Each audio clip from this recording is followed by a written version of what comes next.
Entonces, muchachos, buenos días. En esta clase vamos a continuar pues con lo que inicialmente empezamos, la motivación de hacer un análisis de velocidad, un análisis de aceleración, era realmente calcular las fuerzas que se desarrollan en los elementos de un mecanismo y vamos a abordar ahora pues algunos detalles de cómo se hace ese análisis, ¿no? Entonces, pues les recuerdo un poco, primero que todo, pues normalmente los ingenieros y los físicos utilizamos unas entidades que llamamos fuerzas para representar acciones, ¿no? Entre objetos como la que se muestra aquí. Sí, esas acciones pueden ser contactos, pueden ser atracciones como la gravedad, fuerzas electromagnéticas, bueno, etcétera.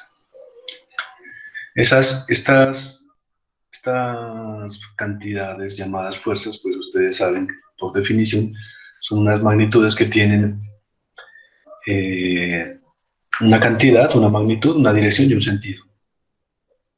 Y normalmente pues se utilizan vectores para representarlas, ¿no? Son cantidades vectoriales. Ahora, esas fuerzas, pues cuando se aplican en un cuerpo respecto a algún punto, por ejemplo, respecto a esta fuerza aplicada en este cuerpo respecto a este punto, pues tiende a hacerlo girar, ¿no? Entonces, a esa variable que mide esa tendencia de una fuerza a hacer girar los cuerpos es lo que se le llama momento. Entonces, por ejemplo, aquí tenemos el ejemplo clásico de una llave, se le está aplicando una fuerza y entonces nosotros sabemos que el momento que se desarrolla aquí es el producto de la fuerza por el brazo, ¿no?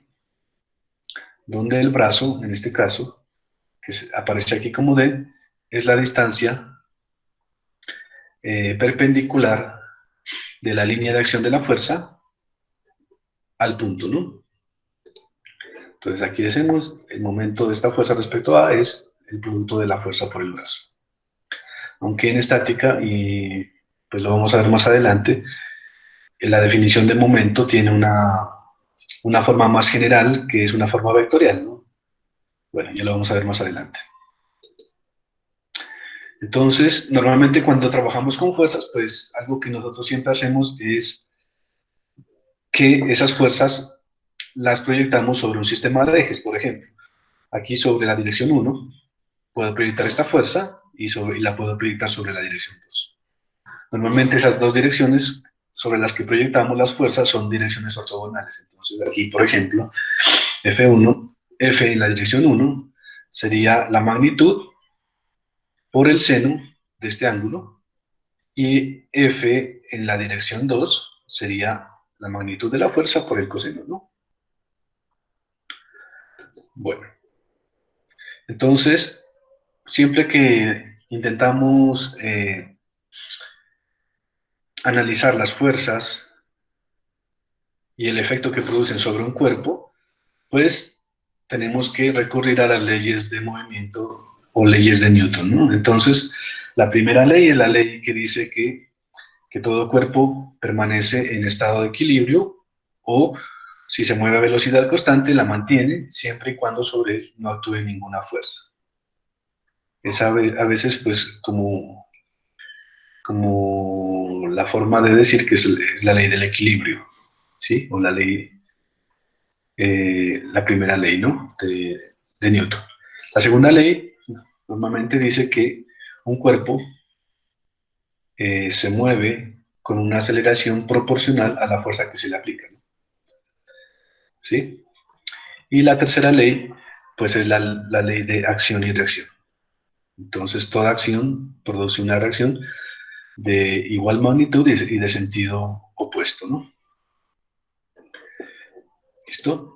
Bueno, entonces, otra cosa que es importante cuando analizamos fuerzas sobre mecanismos, sobre algún elemento, es aislar el cuerpo y hacer un diagrama de cuerpo libre. Entonces, por ejemplo, aquí tenemos esta grúa, ¿cierto? Esta grúa está interactuando con una superficie, con el piso, y además está cargada con, aquí, con un elemento, ¿no? Entonces, si nosotros queremos mirar las fuerzas que actúan sobre esta grúa, pues lo que tenemos es que aislarla y reemplazar esos cuerpos por fuerzas, ¿no? O reemplazar esas interacciones de esta grúa con otros cuerpos por fuerzas. Entonces miren que, por ejemplo, aquí se ha reemplazado, en vez de poner este cuerpo, pues se ha reemplazado la fuerza que ese cuerpo ejerce sobre la grúa en ese punto. Y asimismo en los soportes, pues se ha reemplazado esa interacción por unas fuerzas, ¿no? Como las que aparecen aquí. Bueno. Eh, Normalmente, pues yo voy a utilizar a lo largo de esta presentación una convención, que es la misma convención que utiliza en el libro de Miska, y es la siguiente. Por ejemplo, aquí aparece una fuerza 3,4. Quiere decir que es la fuerza en el eslabón 3, que sería este, debida a la interacción con el cuerpo 4. Asimismo, por ejemplo, esta fuerza 3,2 sería la fuerza en el eslabón 3 debida a la interacción con el cuerpo 2 en la dirección X. ¿Listo? Para que lo tengan en cuenta. Entonces, ahí está la convención que vamos a usar a lo largo de esta presentación, que les comento que es diferente a la que utilizan en el libro de Norton, ¿no? En el libro de Norton es al contrario. Entonces, en el libro de Norton aparece aquí esto invertido, pero solo es simplemente invertir digamos, el discurso y decir, si es en el libro de Norton sería lo contrario, ¿no? Fuerza debido al elemento 4 sobre el elemento 3. Bueno, cuando hacemos diagramas de cuerpo libres, normalmente pues nosotros tenemos que reconocer que hay algunas reacciones que se producen en la interacción de elementos. Por ejemplo, aquí tenemos esta barra conectada con un pasador sobre una guía, ¿no? Entonces, normalmente esta es una reacción de dirección conocida. O sea, la reacción sobre el pasador es perpendicular a la línea de esta guía. ¿Sí? Se conoce la dirección. En este caso, por ejemplo, tenemos la conexión de una barra con un pasador, una articulación, y en este caso nosotros no conocemos la dirección de la fuerza.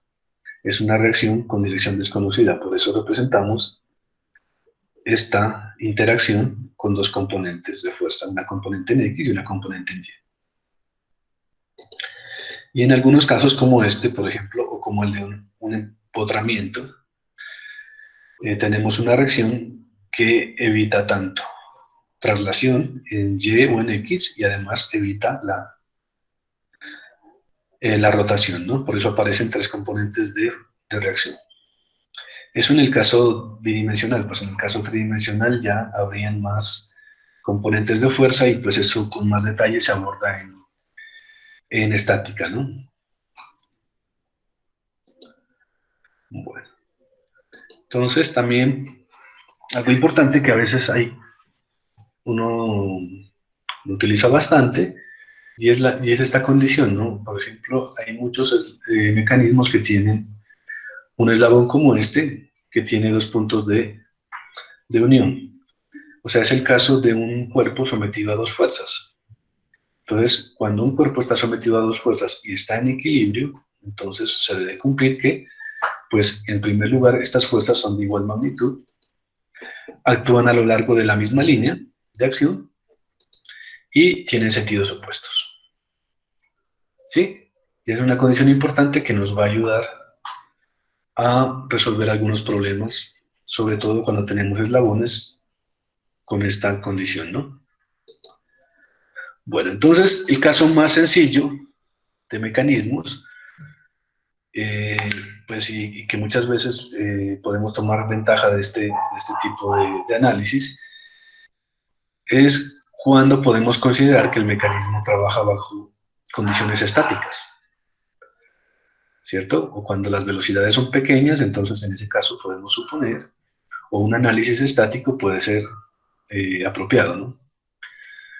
También ocurre cuando, también se puede hacer un análisis estático cuando las masas de los elementos del mecanismo son pequeñas, son despreciables, entonces en ese caso los efectos inerciales no son importantes, se puede hacer un análisis cuasi estático.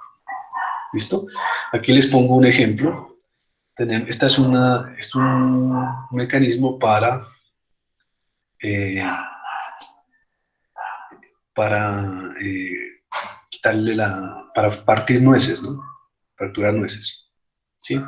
Entonces se le aplica aquí una fuerza, este mecanismo, esa fuerza se transmite y pues eso va a servir para partir nueces, ¿no? Bueno, entonces aquí está, por ejemplo, los datos, se aplica una fuerza aquí, en este elemento, y nos piden, por ejemplo, que hallemos las fuerzas en los pasadores, ¿no? O sea, en el pasador A, en el pasador B, en el pasador C. ¿Listo? Bueno, entonces, ¿qué es lo que hacemos en este caso? Primero que todo, en este caso es apropiado hacer un despiece de los componentes. O sea, es como si desensambláramos la estructura o el mecanismo. Entonces aquí tenemos un componente que lo hemos llamado el componente 2, el componente 3 y el componente 4, así como hemos hecho siempre, ¿no? El componente 1 sería ¿cuál? Pues sería el bastidor, ¿no? El bastidor sería el componente 1. ¿Listo? Bueno, entonces, ¿qué hacemos cuando desensamblamos eso? Entonces, identificamos las fuerzas y las interacciones entre componentes. Entonces, miren aquí, por ejemplo, esta barra, pues está interactuando con esta barra 3, entonces aquí aparece una fuerza en el elemento 2 debido a la interacción con el elemento 3. Asimismo, aquí en este punto, por ejemplo, en el punto B, aparece una fuerza sobre el elemento 2 debido a la interacción con el elemento 1 en X, y una fuerza en el elemento 2 debido a una interacción con el elemento 1 en la dirección Y. ¿Cierto? Así podemos hacerlo también con la barra 3, ¿sí? Entonces aquí identificamos qué fuerza actúa aquí en este punto. Miren que aquí esta fuerza sería la fuerza en el elemento 3 debido a la interacción con el elemento 2, ¿cierto? O sea, por el principio de acción y reacción, de una vez me anticipo. Noten que esta fuerza debería ser contraria a esta, ¿no? Pero de igual magnitud. Actúan sobre la misma línea de acción, pero son de sentido opuesto. Dime, Paulo. Profe, ¿por qué en ese primer eslabón, o sea, una fuerza está descompuesta y la otra no? ¿Por qué en este...? Ah, es una buena pregunta, Pablo. Gracias por la pregunta. Y eso se debe a lo que acabamos de nombrar hace un rato, ¿no? ¿Recuerdan ustedes? Bueno, regresando acá. Miren esto. Cuando un elemento está sometido a la acción de dos fuerzas, sabemos que esas dos fuerzas son contrarias y opuestas y actúan a lo largo de esa línea que conecta los elementos, ¿cierto? ¿Cierto? Bueno, entonces miren que el elemento 3 es un elemento sometido a la acción de dos fuerzas, ¿cierto? Y entonces, inevitablemente, nosotros, si este elemento está sometido a la acción de dos fuerzas, pues, y esas fuerzas son contrarias y opuestas, tiene que ir a lo largo de la dirección de este elemento. En pocas palabras, esta dirección de esta fuerza sí se conoce, cosa que no pasa con la dirección de la fuerza que actúa aquí. Por eso se la ha descompuesto en una componente en X y una componente en Y, que son desconocidas, ¿no? Es por eso entonces, Pablo. Porque Listo, aquí la dirección de la fuerza sí se conoce. Bueno, listo, gracias. listo. Siguiendo el mismo procedimiento, pues podríamos hacer el diagrama de cuerpo libre del cuerpo 4, ¿cierto? Aquí está la fuerza que hace la barra sobre este elemento, ¿cierto? Sería una fuerza 4-3. Aquí estaría la fuerza que hace la nuez, porque se resiste a que la partan. Y este elemento, pues, si aquí hay una superficie, esa superficie se va a resistir, pues no le va a permitir que se mueva en esa dirección horizontal, entonces aquí va a aparecer una fuerza normal que sería la fuerza 4-1. Además, si por ejemplo aquí hubiera fricción, si no fueran superficies lisas, entonces aquí debería aparecer una fuerza de fricción hacia arriba eh, para modelar, digamos, o para incluir el efecto de la fricción entre estas dos superficies. ¿Listo? Bueno, entonces ya tenemos el diagrama de cuerpo libre de cada componente. Lo siguiente que podríamos hacer aquí, pues es aplicar las leyes de Newton, ¿cierto? Por ejemplo, la primera ley, en este caso, estamos hablando de un análisis estático, estamos suponiendo que no hay aceleraciones, por ejemplo. Entonces, podríamos aplicar la primera ley y la tercera ley de Newton, ¿no? Bueno, entonces vamos a hacerlo con el primer cuerpo. Entonces, podemos sumar fuerzas en X. ¿Qué fuerzas habría en X? Entonces, esta fuerza no está en X. Esta fuerza tiene una componente en X, ¿cierto? Y esta fuerza tiene una componente en X. Entonces, aquí tendríamos, pues, este ángulo aquí, yo lo determiné, ustedes también lo pueden determinar, ¿cierto? Con la geometría de esta barra y con la geometría y con la barra que está aquí. Entonces, ese ángulo es de 59 grados.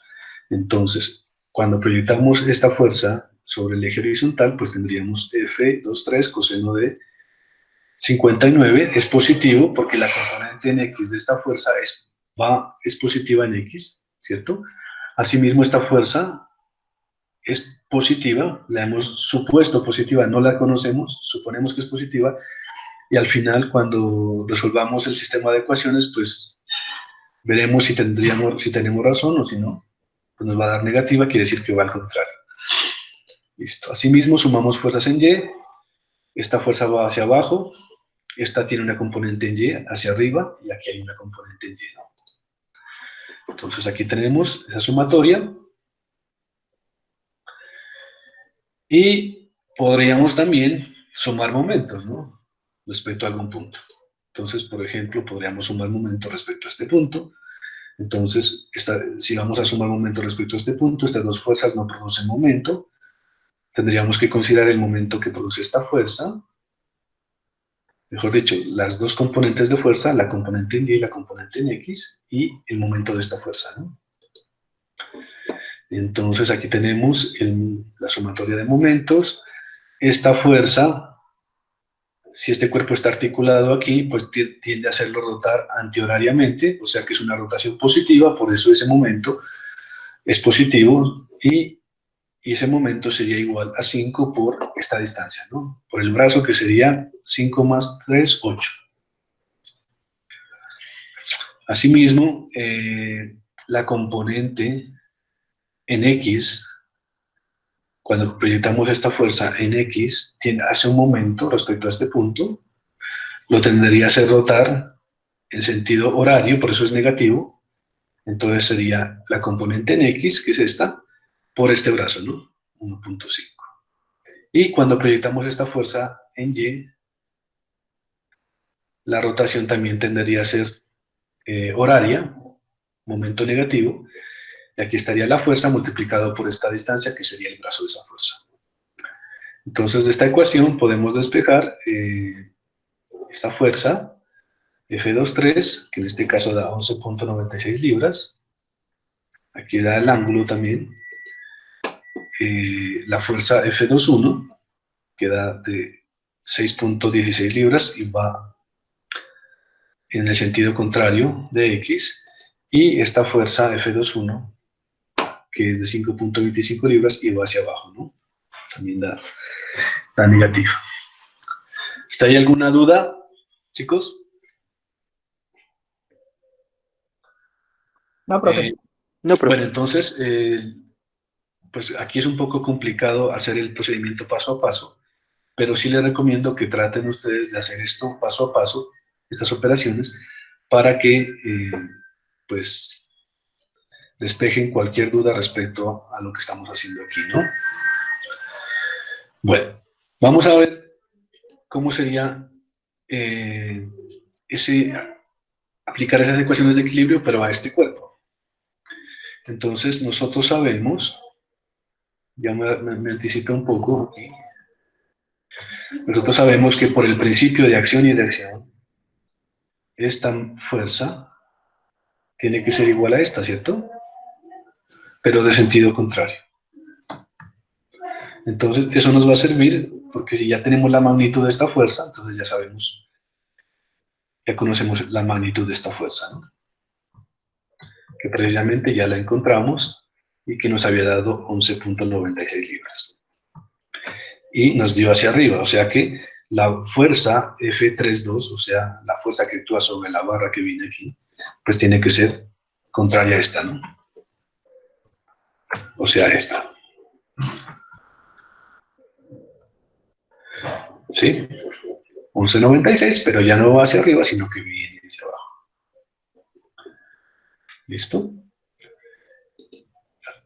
Asimismo, pues si ya conocemos esta fuerza, ya sabemos que este es un elemento sometido a la acción de dos fuerzas, tienen que ser de la misma magnitud y sentidos opuestos, entonces aquí sacamos la fuerza 3,4, o sea, esta fuerza, debido a la interacción con el cuerpo 4, ¿no? ¿Listo? Bueno, entonces después planteamos las ecuaciones de equilibrio para el cuerpo 4, sumamos fuerzas en X, sumamos fuerzas en Y, ¿cierto? Y finalmente, pues aquí se puede determinar la fuerza sobre la nuez de 6.16 y, la fuerza 4,1, que sería esta, la que hace este pistoncito sobre la pared, y la fuerza sobre la nuez, ¿no? 10.25 libras. Noten algo interesante. ¿Qué hace este equipo? ¿Qué hace este equipo? Vamos a ver qué es lo que hace. Miren que aquí la persona, el operador, le aplica 5 libras. Y con esas 5 libras, ¿qué es lo que hace el equipo? Genera aquí en la nuez una fuerza de 10.25 libras. Es decir, que lo que está haciendo este mecanismo es multiplicando la fuerza. La está multiplicando en este caso más o menos como al doble, ¿no? Si esa palanca o cuerpo 2 es más largo, esta multiplicación podría ser más grande. ¿Sí? ¿Alguna duda? No, profe. Bueno, listo, entonces no hay dudas. Continuemos. Bueno, otra cosa ya es cuando hay efectos inerciales debido a las aceleraciones y a la masa de los eslabones. Entonces ya no podemos hablar de equilibrio estático, sino que tenemos que aplicar la segunda ley de Newton. O sea, sumatoria de fuerzas tiene que ser igual a masa, ya no es igual a cero, ya no hay equilibrio, sino que tiene que ser igual a masa por aceleración.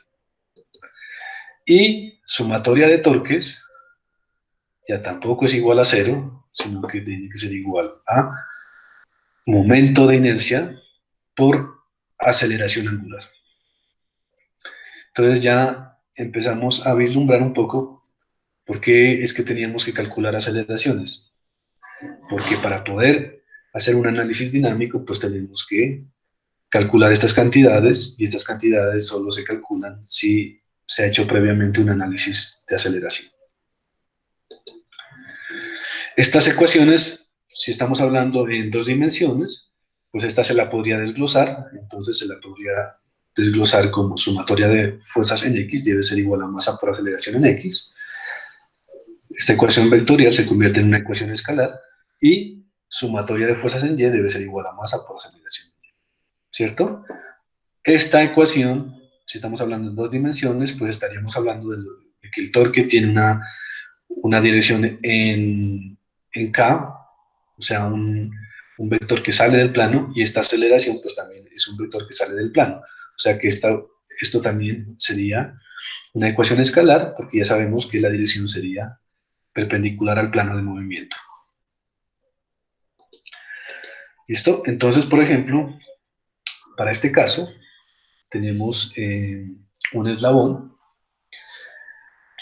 Está articulado aquí en el punto 2, ¿cierto? Noten que en estas ecuaciones que les acabé de presentar hace un rato, aquí aparece algo importante, que aparece este IG. O sea, G hace referencia al centro de gravedad del cuerpo. Y esta aceleración que aparece aquí también es la aceleración del centro de gravedad. Eso lo tienen que tener muy claro cuando se hace un análisis dinámico. Entonces, es importante tener aquí en cuenta la posición del centro de gravedad y tenemos que calcular la aceleración de ese centro de gravedad para poder aplicar esas ecuaciones, ¿cierto? Noten que esto se está moviendo a una velocidad omega 2 y con una aceleración angular alfa 2. Por una parte. Por otra parte, se está aplicando aquí una fuerza en el mecanismo y para que se venza esta fuerza, pues tiene que aparecer un torque, ¿no? Entonces aquí está, esta fuerza, el Fp, es la fuerza externa aplicada en el punto P, Cg hace referencia a la posición del centro de gravedad, y esta aceleración aquí, pues es la aceleración del centro de gravedad de este cuerpo 2, que en este caso la bancada o el bastidor es el cuerpo 1 y este cuerpo es el cuerpo 2. ¿Listo? Entonces, haciendo un diagrama de cuerpo libre de este cuerpo, tendríamos aquí, en este punto 2, una reacción debida a, aquí habría la reacción que hace la bancada sobre este cuerpo, aquí la hemos puesto como F21, fuerza en el elemento 2 debido al cuerpo 1, aquí aparece un torque, obligatoriamente para que esto se esté acelerando en esta dirección, con este alfa, pues tiene que haber un torque que haga eso, y que se oponga a esta fuerza, ¿no? Porque esta fuerza tiende a hacer rotar esto al contrario. ¿Listo? Además, noten una cosa importante. En el centro de gravedad del cuerpo se ha puesto un sistema de ejes coordenados con un eje X y un eje Y, ¿no? Lo cual es importante para poder luego aplicar las ecuaciones de movimiento. Entonces, por ejemplo, la posición de este punto se la ha designado aquí como un vector de posición R12 y la posición de este punto se la ha designado con un vector de posición RP. RP, perdón, voy a poner aquí el celular. Bueno. Entonces, una vez identificadas las fuerzas, los vectores de posición, el torque que se está aplicando aquí, ya podemos aplicar las ecuaciones de movimiento, ¿no? Entonces ya podemos decir, mire, por una parte, sumatoria de fuerzas tiene que ser igual a masa por aceleración, y sumatoria de torques tiene que ser igual a momento de inercia por aceleración angular. Noten lo siguiente, que la ecuación de torques es análoga a la ecuación de fuerza, ¿cierto? Solo que en vez de masa, aparece aquí el momento de inercia, y en vez de aceleración lineal, aparece aquí la aceleración angular. ¿Listo? ¿Qué otra cosa importante aparece aquí? Miren esto. Miren este producto aquí. O sea, esta fuerza pues, respecto a este punto produce un torque, ¿no? Y esta fuerza respecto a este punto produce un torque o un momento, más generalmente. ¿Sí? Y entonces, ya pues aquí como estamos hablando de ecuaciones vectoriales, ya no podemos hablar tan fácilmente de simplemente fuerza por brazo, sino que tenemos que utilizar la definición más general de momento, que es el producto cruz, ¿no? Del vector de posición por el vector de fuerza. Entonces aquí ya nos aparece un producto cruz, que es simplemente el momento de esa fuerza respecto al punto, ¿no? Estas ecuaciones se las puede desglosar y hacerlas escalares. Entonces, por ejemplo, aquí tendríamos sumatoria de fuerzas en X, ¿cierto? Que sería componente en X de esta fuerza más componente en X de esta fuerza debe ser igual a masa por aceleración en X de este punto. Asimismo, componente en Y de esta fuerza más componente en Y de esta fuerza tiene que ser igual a masa por aceleración en Y de este punto. Y sumatoria de torques tiene que ser igual a momento de inercia por aceleración angular, ¿no? Entonces, eso es lo que aparece aquí. Entonces, este producto cruz, pues ya se lo desgloso aquí. ¿Sí? Se lo desgloso. Yo por aquí tengo la demostración, pues, un poco más desarrollada, entonces se la voy a mostrar ahorita.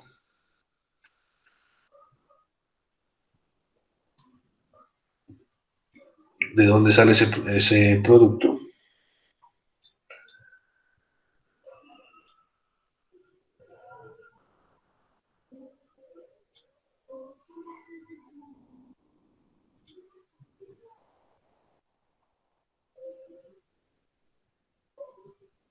Profe, una pregunta. Ajá. O sea, lo que pasa es que el momento de inercia sale de una integral, ¿cierto? Y eso depende de la geometría de lo que necesitemos, ¿cierto? Sí, señor, así es. O sea, en el caso de una línea, pues lo sabemos, pero en el caso de tener, por ejemplo, un polígono como un eslabón ternario, ¿lo aproximamos a la geometría más cercana o tenemos que calcular la integral? Bueno, ya vamos para allá, Diego. Ya, creo que unas 2 diapositivas más adelante ya te respondo la pregunta, ¿listo? Ok, Bueno, entonces les decía que eh, hay un... bueno, entonces les decía que de dónde sale este producto cruz, ¿no? Aquí tenemos R y aquí tenemos la fuerza. Normalmente, pues, este vector R tiene unas componentes menos I y menos J, y este vector fuerza tiene una componente menos I y menos J, ¿no? Entonces, cuando hacemos el producto cruz, aquí, normalmente eso se hace con un determinante, donde uno pone IJK, aquí pone las componentes del vector R, las componentes del vector, y hace aquí este producto, y así es como sale, esto que aparece aquí, ¿no?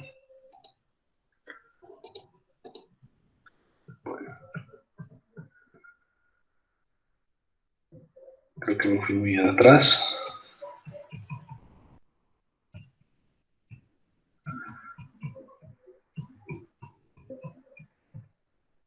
Así es como sale esto, ¿no? De hacer ese producto cruz. ¿Listo?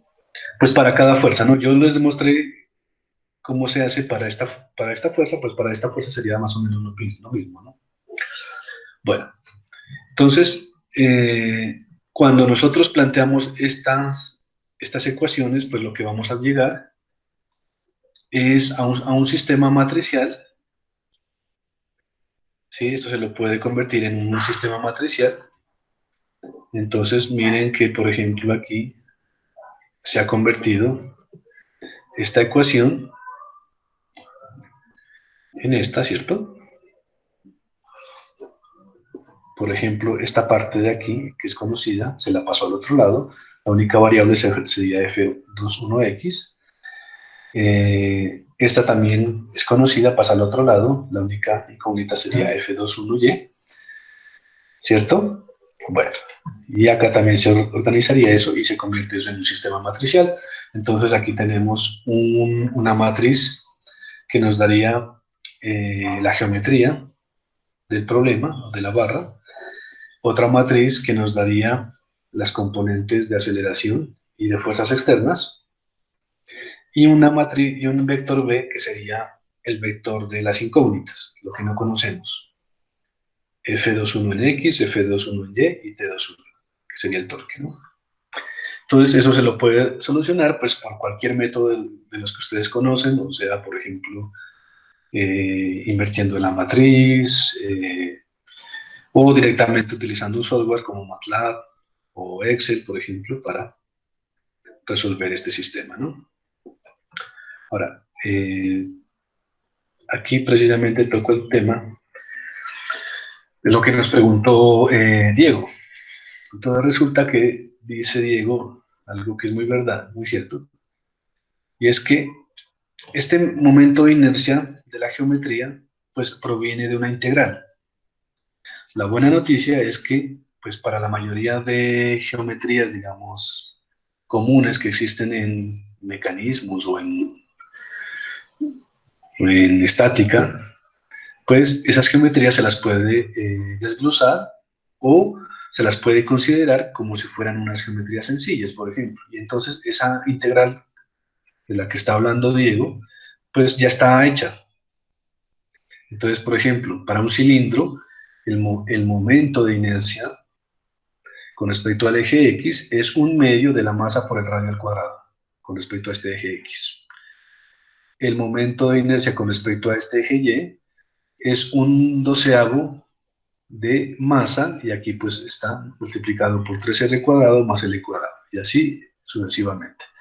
Asimismo con discos o con un bloque rectangular. Entonces normalmente pues los eslabones de un mecanismo nosotros los podemos considerar o bien como bloques rectangulares o bien como barras esbeltas sin cometer un error muy grande, ¿no? La otra cosa que se puede hacer también es que uno puede dibujar la geometría de una barra o de un mecanismo que sea complejo, por ejemplo, en un software, y el software puede calcular el momento de inercia con respecto a cualquier eje. Entonces, hay varias formas de hacerlo. Como este, digamos, no sería un tema específico, sino esto sería más bien como algo de dinámica o de... Entonces, pues no, tampoco entraría mucho en detalles de cómo se hace ese tipo de cálculos, pero sí les digo que esa integral pues ya está realizada para varias geometrías, ¿no? No sé si quedó claro, Diego, tu pregunta. Sí, profe, pero me surgió otra pregunta respecto a eso. O sea, ¿también tendríamos que calcular el centroide o netamente, pues, o sea, si son, o sea, es verdad que cuando son simétricos, pues uno puede considerar el centro de cada eje, pero en el caso de no serlo, ¿tendríamos que calcularlo? Sí, señor. Si es un cuerpo que tiene una geometría rara, tocaría calcular el centroide. Y es más, el momento de inercia que aparece en esta ecuación, aquí, es el momento de inercia respecto al eje centroidal, ¿no? No es respecto a cualquier eje. ¿Listo? Listo, profe. Entonces, si ustedes se acuerdan, por ejemplo, en el curso de resistencia de materiales, nosotros cuando calculábamos, por ejemplo, creo que era vigas, ¿sí? Teníamos que calcular el momento de inercia respecto al eje centroidal, ¿cierto? De la viga compuesta. Entonces, para eso teníamos que utilizar lo que se llamaba el teorema de los ejes paralelos. Entonces, aquí también sería aplicable. Si, por ejemplo, yo conozco el momento de inercia respecto a un eje y lo necesito acá, pues yo puedo aplicar el teorema de los ejes paralelos para calcularlo acá, ¿no?